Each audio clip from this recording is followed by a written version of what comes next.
Hi, I'm Alyssa Judith Catapano, and I am a mom and a writer and a personal assistant. And I'm also a sufferer of borderline personality disorder, PTSD, and I'm an alcoholic. I've also been a drug addict. Um, I spent 16 years of my life on one of the weirdest trips that I think any person being a teenager into early adulthood could be on. Everybody tells you when you're young, you got to plan your life, you've got to figure out what you want to do with your life, and I kind of went the other way. um, I started drinking when I was 14. Something cracked. I think part of it had to do with the death of my grandfather, and feeling alone without him. And it kind of snowballed from there. I tried every drug. I did pretty much anything, but I still was an honor student and made my grades and never cut school. And it was just this weird double life that I lived for 16 years. And for a, the last few years of that, I was a mother. Um, and a divorcee.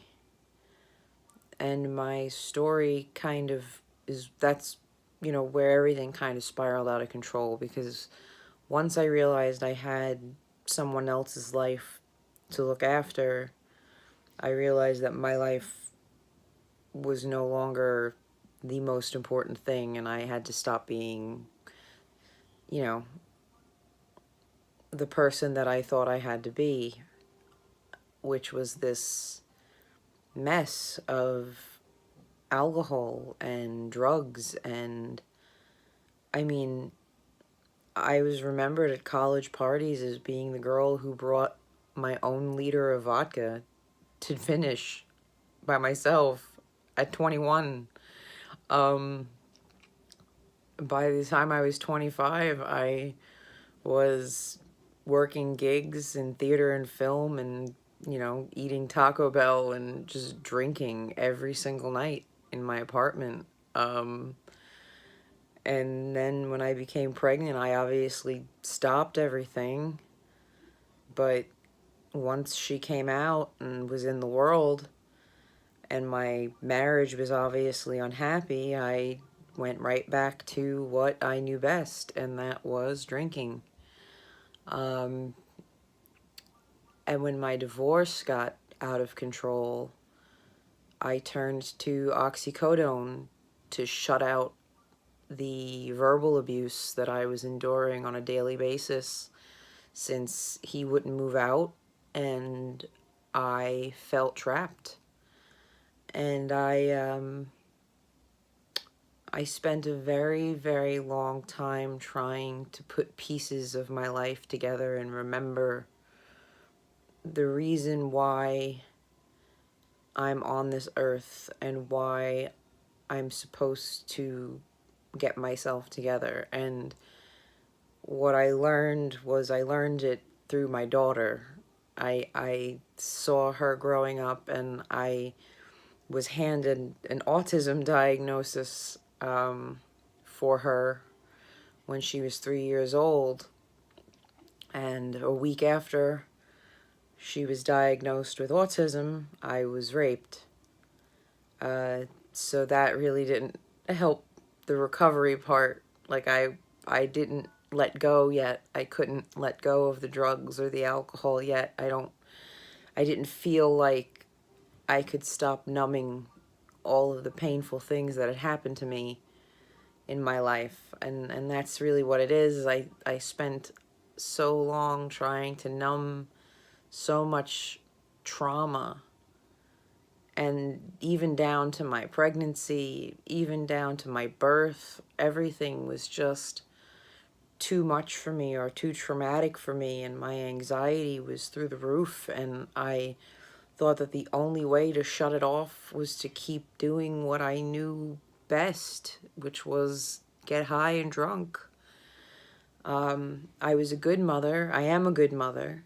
My daughter is healthy and happy and loves me to death, and I never abused her, and I never did anything to her that she could look back and say, oh, my mother was, a mess. And that's the thing, is I'm trying to make it so that it's not such a stigma anymore to say that no matter who you are, a mother, a wife, a nurse, I mean, like, anything that you could be doesn't stop you from being overcome with human emotion to the point where you feel like you need to numb the pain.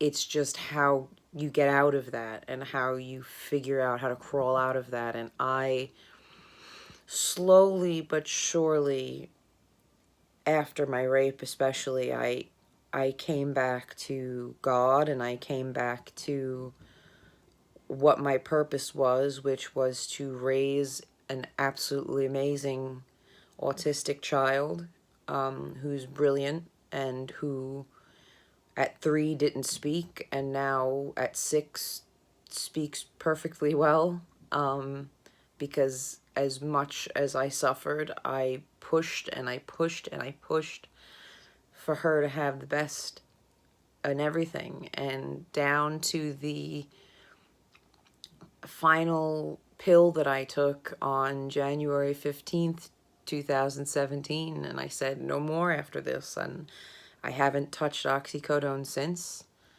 A month later, I met my life partner, who has been my rock, and knew that I had an alcohol problem when he entered the situation. And all he did was support me as I tried to realize on my own that the alcohol needed to go. And that was my next step. At 30, I had my last drink. I am now 31. I'm going to be 32 in August. I'm a writer, and I've always been a writer, and I work for a writer, and I felt that this year was going to be the year that I released my first full book, about my experience. And the experience I chose to write about was growing up alongside my child and knowing that it was time to put aside all the pain and the trauma and realize that the past is just a dream that we learn from. We can't go back and reach for things that happened because they're not there anymore. All we have is now. And I think I had to come to that realization, and I did. And it has not been easy. I was diagnosed with borderline personality disorder after I got sober and clean, and I've been working my program, my therapy, for 2 years now, diligently. I've only missed when there's been a blizzard or there's been, the little one has an ear infection. Otherwise, I am fully committed to speaking with my therapist, to working out, what went wrong. Although it's really not important what went wrong, it's how to cope with what goes wrong next, because life is always going to be a roller coaster. There's always going to be ups, there's always going to be downs. And sadly, when people are addicted, that's their only coping mechanism, and they almost have to learn how to walk all over again. Like, I feel like I've had to learn to walk all over again. But I've written my memoir on my life with my daughter and enduring the abuse and the rape and the drugs and the alcohol and my relationship with alcohol over the years, how it was really the only friend I had until I looked into that child's eyes and realized that no, it's not my friend. It's just there and it needs to go. Um, so I finally finished the book and I self-published it this past March. And now I'm trying to put myself out there to be a voice for women, mothers particularly, who have endured, abuse or trauma, who have, gone to drugs or alcohol to cope with those feelings.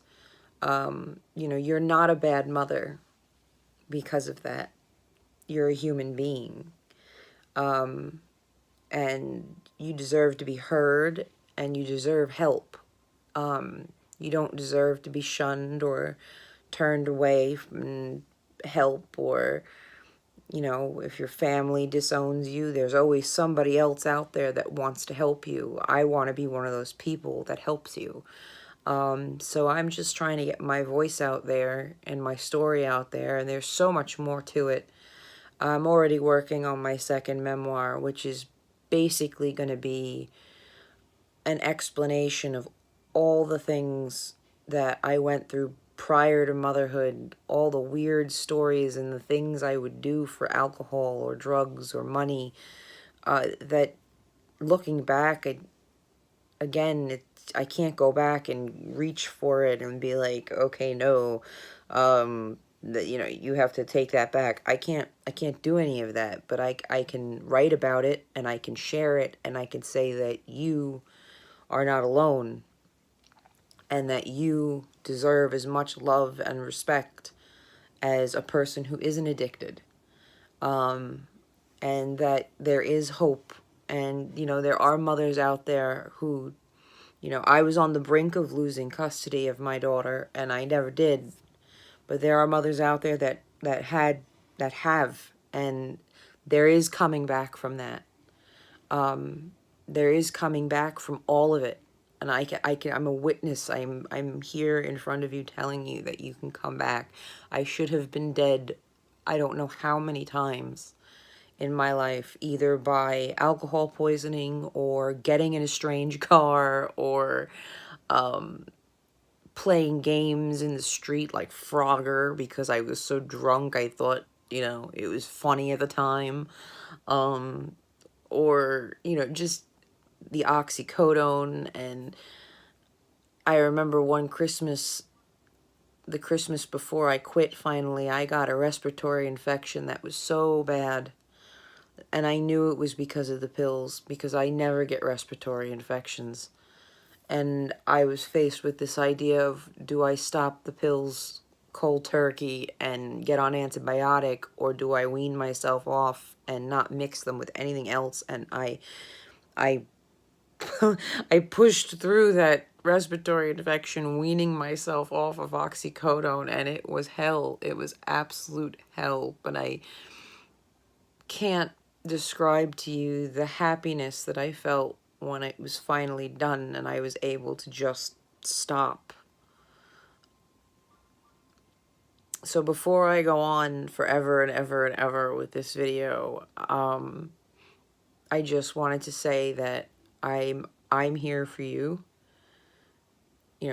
Raw Recovery is here for you. There's so many people out there that want to remove the stigma of addiction, because we're all human and we're all deserving of love. And we're all deserving of peace and friendship and kinship and family, and whether it's blood or it's chosen family. So yeah, and if anybody would like to, read my first book and see, where I'm coming from, it's available on Amazon. You could search my name, Alyssa, Alyssa. Catapano, Catapano. Um, and you know, I hope to help as many people as I can. So thank you for the opportunity for speaking to you, and I look forward to helping as many human beings in the world as possible. You could also follow me on Facebook at AJ Catapano Writes. That's WRITES. You could also follow me on my Instagram, which is at Alyssa _ Judith _ Catapano. I blog pretty regularly. My blog is ajcatapano.wordpress.com. And I'm featured on 3 different Medium articles that were pushed, 2 of them being about addiction, and 1 of them being about health and healthcare and taking care of yourself as a woman.